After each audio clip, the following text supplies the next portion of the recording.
I'm a cat today. All right, here we go. Listen, it is Monday Night Recap live at 11:40 p.m. I didn't even go to sleep, y'all. She didn't even have to wake me up. I, I listen, was shocked. I got the I can't. message that was like, you ready to I do I this? text her. I text her. Yeah. She didn't text me this time. I was about to watch, sometimes if I'm delayed, it's because I'm about to watch post game. Miss Natalie, right Listen, when the thing when it went off, I got this thing. I was like, okay. I could not.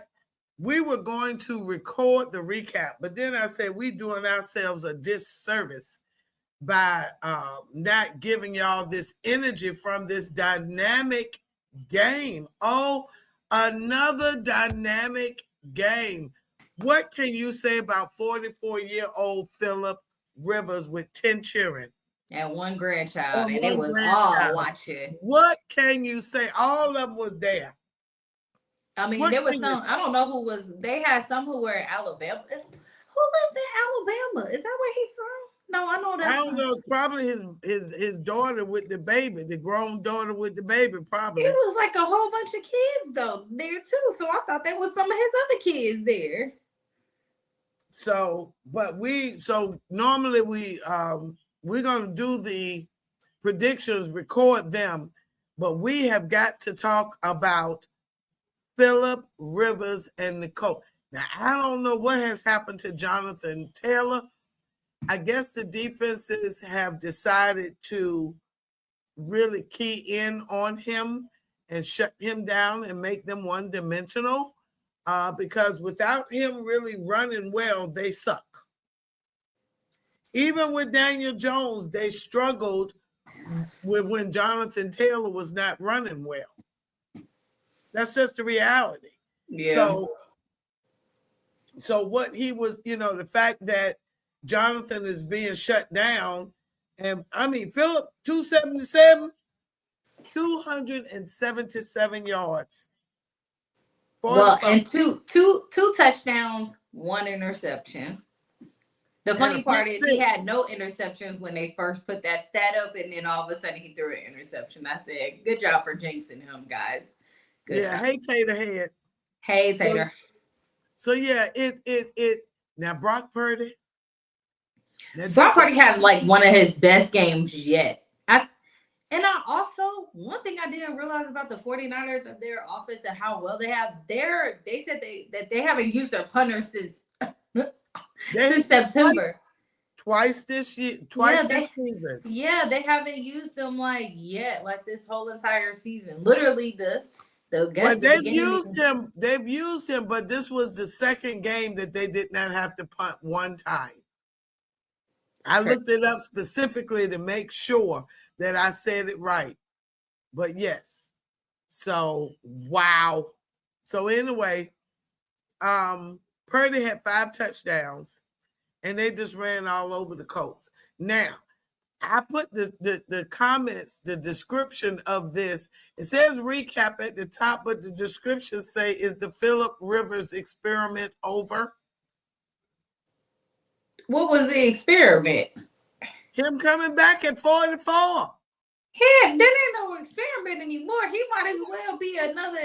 He could be a backup, let alone somebody's I just starter. asked the question. I asked the question, is the experiment over? It's So over. you say no?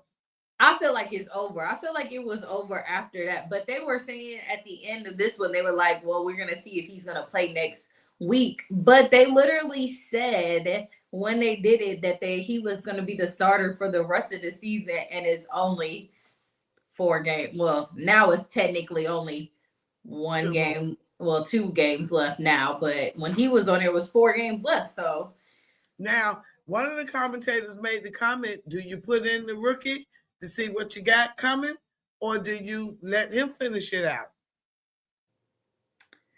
I feel like you first off, if you gonna make it, if I'm Philip, if you gonna make me come out of retirement on the year that I actually could go into the Hall of Fame, like I can be a man, you better let me finish out the rest of the season. And we can work with the rookie during off season. But if I'm Philip, you literally take me out of retirement just to play 2 games. Like I am literally, this is the year that he could have been nominated for Hall of Fame, and now you over here like now we got to restart this process over. So now, no. Jonathan, the team only had 58 yards rushing. Taylor was averaging almost 100 yards every game himself. The whole team only had 58 tonight. We shut him down too. So, which leads me to believe they need to make the necessary adjustments on their end to combat the fact that they know people are going to try to shut him down.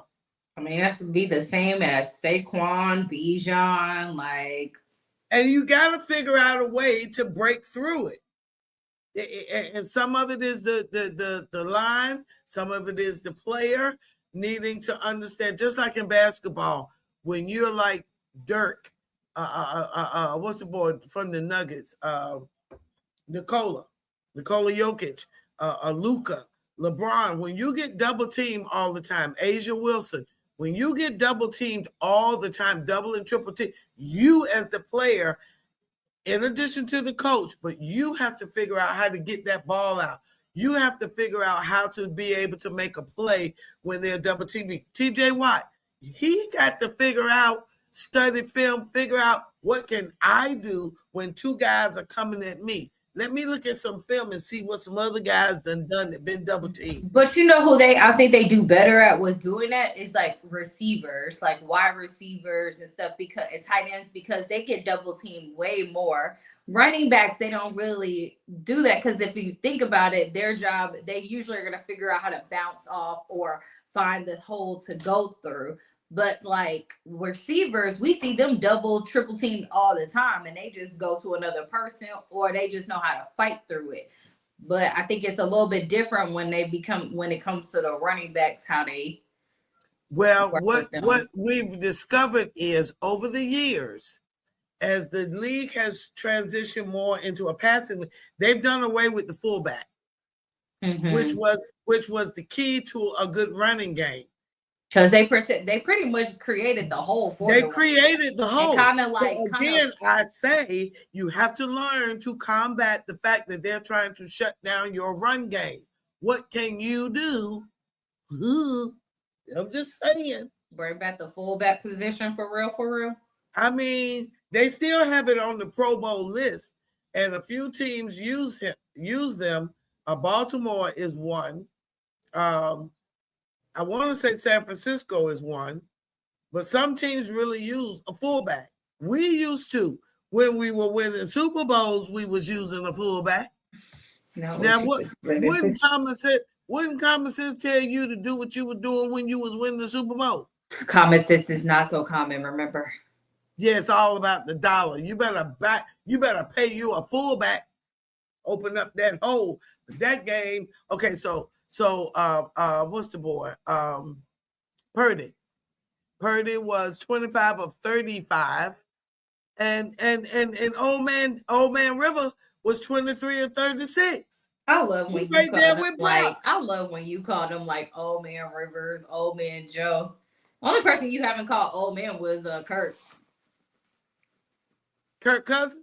Yeah, you don't know. You don't never call him. I mean, I don't know. Maybe because I saw him doing the little swagger dance. I don't think of him as old as the rest of them. I just he's not as stiff. That's what you want to say. Maybe that's it. It was something else I was getting ready to say. Now, the Colts were 2 for 2 in the red zone. Now, if they'd have got in the red zone, they probably could have done something. San Francisco was 4 of 6 in the red zone. Now, the Colts, bless their hearts, 6 penalties. That ate them up. And 2 turnovers. So, but it was a very, very, very, very, very, very good game. Good game. Okay, so wait a minute. Let me get a final tally for this week. Well, we knew the 49ers would win. We didn't know it was going to be by that much. We thought it was going to be a little closer. It was closer. It really was. It really was because every time he needed to score, maybe 1 or 2 drives he didn't, but he came right in, went right down the field. They scored, came back. San Francisco scored again. He came back, he scored again. That's probably why I didn't fall asleep. And another thing, I didn't soak my feet. And if I had soaked my feet and got relaxed, it would have been a wrap.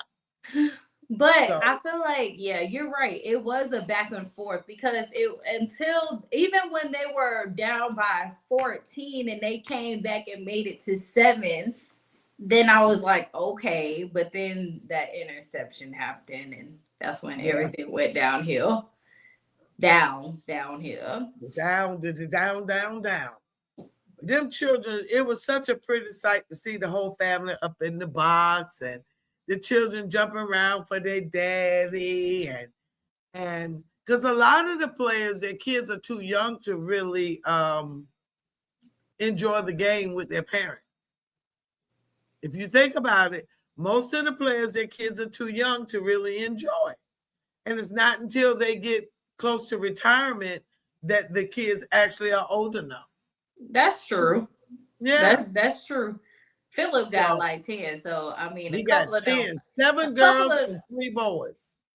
I know, and the girls, the older ones, because his oldest I saw was like 23. She was old enough to see like certain things. Yeah, like while he was still in the league, but yeah. Wow. So now let me ask you this: since we're wrapping up week 16. I'll ask you a question I heard on quite a few of the sports shows this morning. What is your biggest takeaway from week 16? The biggest win. Give me your 2 biggest wins as far as teams for the week 16. Wow. Dang, putting me on the spot. This is Hey, we live. I know they do that too. That's hard. Right. That's what they do. Probably be like how they be doing. They be like, wow, this is hard because first off, let me just give a round of applause, like I already said yesterday, to the whole NFL, like all the teams and stuff. So many great games from Thursday on to continue on to this last one. Even though if you look at the score, you probably be like, it was a blowout, but it really wasn't. It wasn't like Super Bowl where you look at it and be like, oh, that was a blowout. No, it was Super Bowl was a blowout. This one was not a blowout. It wasn't until the end. Okay, so biggest winners of this week. I want to do 2. My first one, we're going to go to the Seattle Seahawks on Thursday night. Okay. That was such an amazing game for them to pretty much control their destiny now into keeping that number 1 seed that they're in, knocking off the Rams and stuff, especially because they lost against the Rams the first week. So for them to actually come back and win. And that was, like I said, having a 16-point deficit, then coming back and then having two great 2-point conversions. Great. And 581 yards. A lot of yards. Okay, never mind. I'm about to do 3. I have 3. Okay. My second one, I have to give my second kudos to the Chicago Bears. Okay. Yes, the Bears. Y'all came back afterwards. Y'all were so close in 2 weeks ago when y'all played the Packers. If Caleb wouldn't have threw that he learned. I think that's what it was. He heard us and he learned. Instead of trying to throw a dart like the nice little missile that's going, he threw a dart. And that's what it was. Although it was a dart missile because of how it was. I thought he was throwing it out the end zone. So he probably wasn't listening. He probably wasn't listening, but it worked. But Bears winning, solidifying, also controlling their destiny too of keeping NFC North title because they haven't had that in a minute. So yes, that's true. My final 3rd win of this week, of week 16, and we have not been giving them credit for real, because we just haven't really been talking about them. But now we're gonna start talking about them. Is the Jacksonville Jaguars? Yeah, I knew it. They were originally my second one, but I forgot. I had to be like, I have to give it up to the Bears. But yes, because the Bears, I will say the reason why I have to say the Bears is because, I have been talking about them since preseason, like they Yes, have we to, have. that they're gonna do it. So I have to give my week 16 the kudos to the Bears, but I definitely have to give also the week 16 kudos to the Jacksonville Jaguars that people still were not paying attention to. And like still they are quietly coming through. Yeah, And I do think with these little ears on, they're gonna go wow to some people. yeah. They But I are mean, it won't be the little cute little round I just did. They're gonna be more like raw. yeah, they look good. They really, really, really, really, really, really, really look good. Cause no one would have thought for real, and I think sense of it, how they were just outscoring Denver. Like Denver just couldn't keep up with them. And They the fact could that how not. they just kept going at it, it was like they would score and Denver would try to, but then they would just keep going back and forth. And the fact that they broke Denver's record of like home game streak, because they haven't Yes. lost a game since last 2024 last Yeah. season. So Yeah. for them to break their 12, their 11-week straight record at home, Yeah. I'm all for it. So congrats, Duval County. I also like y'all's colors too. I like that teal. They look really, really, really good. And they have won 6 straight, Jacksonville. 6 straight. Houston, 7 straight. I mean, it's been Buffalo 4 straight. Okay, but 6 and 7 wins straight. That's huge in the NFL. It is. And let's talk about I realized I went back to recap and looking at what I saw Houston, the recap on Houston, and guess what color they was wearing? Their red uniform. Something about when they wear their red uniform, they just need to stick with that. That should just be it. Don't go back to that dark navy. Go and just stick with wearing red, because somehow when they wear their red, they're electric for real. So, I mean, these games have been unbelievable. I think I agree with you. I'm almost tempted, though, to say the Bears number 1. Almost. But I do agree that Seattle, with both of them being 11 and 3, that was a huge defining moment for them, especially Sam Darnold. The fact that it was either do or die for him as a hopping quarterback from team to team to team. True, but I feel like Sam's real test is going to come during playoffs. And the reason why I said that this was a huge one. This one was a huge one. Had he lost this one, I mean, but he played well. I mean, he came back though and played well. Yeah. But if they would have lost even at overtime, I still think this was a huge one with it. But I also feel like his team stands around him. Like they really do rally around him. I feel like very well. I feel like the Vikings did too, but like Seattle really be like, that's our dude. Like for that, I forgot who it was now, but for their defensive player to come in and say, hey, don't talk about him when he had like the worst game. And I remember. And he said, don't talk about him. Like, we all play like issue wasn't on him. We stand behind him and stuff. That is team priority, brotherhood, football, all that you want to say it. So I think they really do believe in him and they believe in the team and stuff like that. But the reason why I say I feel like it's really going to be post-game. I mean, not post-game. Playoff postseason is because that's when we saw it fall last year. Okay. Like they made it, and they pretty much, the Vikings had the same thing. They were high, all the other stuff. They weren't number 1 seed, but they were high up on the on the playoff ranking, and then all of a sudden they lost. Yeah. So that's why I said this is really what is going to happen. But I will say the Seahawks are, I think, comparing this year's Seahawks team, Sam Darnold, and last year's Sam Oh, Darnold and definitely. the Vikings team, Oh, way Seahawks team better. is Way 100% better. better The than defense pushes it over the edge by far. right. As much as I love Brian Flores as a defensive coordinator, the defense of Seattle is playing like the Legion of Boom from back in the day. Richard Sherman. Yeah. So that for me, that does give them a little edge, but them Bears. And I am so proud of us. I know I've said it, but I'm gonna say it again. We said it in July and August. We started saying it actually even prior to that, because during draft and when schedule released, I was like, I feel like the Bears, something about them this year. As soon as they got their coach, we knew that they were going to be good. But man, oh Manischewitz, they are off the chain. And Caleb, again, I know he wants 70%, but he winning. And when he threw that pass, he was like, he put his hands in his pocket like, yeah, that's good. Yep. He didn't flinch. Nothing. He threw it like, I know that's gonna work. That's gonna be it. It was just and good, better, best.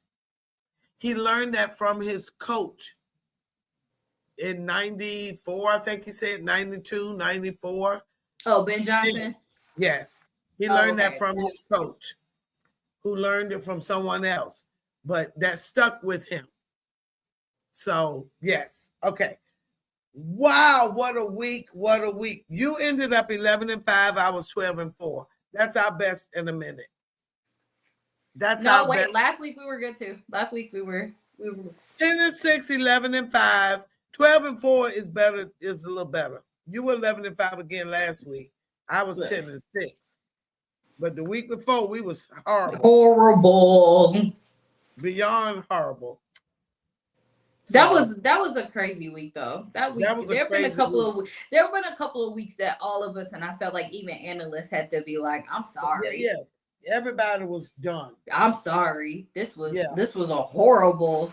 Yeah, that was horrible. Like who did this? I mean, but also as a fan, like if you're not predicting the scores and trying to do that part as a person, you're like, this was a great week in football. Like it was an upset week for real. If you're an analyst in Vegas, you're probably like, who told what was this? So let's say this right quick. Eagles have clinched their division. Chicago has clinched a playoff berth. A lot of people are everybody in the West except Arizona has clinched a playoff berth. They were so happy for Sandy. They were so going for the 49ers tonight. The Jaguars were going for the 49ers. Yeah. And in the AFC, New England and Buffalo have both clinched. Jacksonville has clinched. Denver and the Chargers have clinched. I mean, poke Kansas City. And I just read that they're talking about moving. Yes, I saw that too. I said, Lord, Patrick that got hurt. They moving the team. They moving to Kansas, which I think is hilarious. Missouri, Kansas City, Missouri, right? Yeah, so now they're actually moving to Kansas City, Kansas, which I feel like is not that far away. No, it's not. But still. Now, let's before we move to week 17. A few hours ago, they handed down the 2-game suspension for DK Metcalf. I would just like to say on that, I was just reading on that too. It's very interesting because there's a lot of nobody really knows what was said or anything. There was yesterday when I said it, they said that when I read it, I was like, this doesn't make sense of him calling out his full name. Like, that doesn't make sense. But now today is that this man has actually been going to different places and he's been like heckling players and calling racial slurs. And I'm not gonna lie, if that was me, I probably would have knocked the crap out of him too. But why were you way over there? Why was you way over there in the game? Wasn't the game going on? But I don't wait. Did he just score? I have to remember like how he just was. Did they? Because you know how they like go over if they scored. He didn't just score, did he? No, I don't think so. See, that's why I have to go back. See, I missed that because I was watching it on my It's one thing. It's one thing when there's just been a score and you run it over and you jump up in the thing. And, yeah, that's what I was saying. Okay. But no, he won't doing that. Oh, so why was he just over there? That's weird. But he has had issues with that same fan before in other games. That's also what I said, that he's been following him. So, but also at the same time, why is he following DK? What's up with that? Here's a social worker. Here's a social worker. Okay. All them hundreds of players. Why are you following DK? Why is you talking to him? What's up with that? Now, also suspended is Denzel Perryman, 2 games for unnecessary roughness for a helmet-to-helmet hit on Ryan how you say his name? Flano, however you say Ryan's last name, the wide receiver for the Cowboys. Also, but I don't know why they say 2 games, because they should just say that, because at the end of the game, it's only 2 games left. For the Cowboys, what bothers me the most about DK is you are like the main number 1 receiver. For you to you've been getting unnecessary penalties, all kinds of craziness. And I said before, that's why Seattle got rid of him. But you get this close to the end of the season and you get suspended for 2 games? Really? Well, yeah, it's going to affect y'all more because he'll just come back. He'll just come back after, during playoffs. Yeah, we got to get to the playoffs, and he has been our number 1 receiver. Have you seen the size of that dude? He's the size of 2 of our receivers put together. He's big. He's huge. I did not know he was that big. I know they all 6 feet or so, but this dude, what, 6'4", 6'5", 250? He's 6'3", 220, 229. He's huge. So, but Perryman was also suspended in 2023 after a helmet-to-helmet hit on Jamar Chase. All right, so but you only suspend Jamar Chase 1 game. I didn't know that. Sorry. What? Oh, sorry. I went into his personal life, and I was like, I didn't know him and Normani are dating. Well, actually, that he's engaged to her. Hey, Sam. Hey, Sam. She's a singer, and of course, guess who introduced them? Who? Russell. Oh, Russell. Which pretty much, we could say that part. Sierra, couple thing. Yeah. Couple thing. Yeah. All right. So anyway, do you think he's going to appeal it? Or you think he's just going to? First of all, I would appeal for the fact that this dude been following you around different. I would appeal for that reason, but also you ain't had no business over there. He shouldn't have. He shouldn't have done it during the game. No, and not only that, if you knew this was the dude that you've been having issues with, all the more reason not to carry your tail over there. Which leads me to believe why you go over there if you knew that was the same dude and you've been having issues with him. That don't make sense. It don't matter. Happy Merry Christmas and happy holiday season. Thank you so much. He's Thank in you. and out. He said, hey y'all, I'm out. Was that Sam? Yep. Oh, hey Sam. Bye, Sam. Happy Yeah. holidays to you too. Yeah. God bless you too. So, all right. Any other big news for week 16 before we shut week 16 down? No, we did it we did pretty We much did everything good. yesterday. So All right. So now we are going to end this live and we're going to do our job on the other level and do our predictions.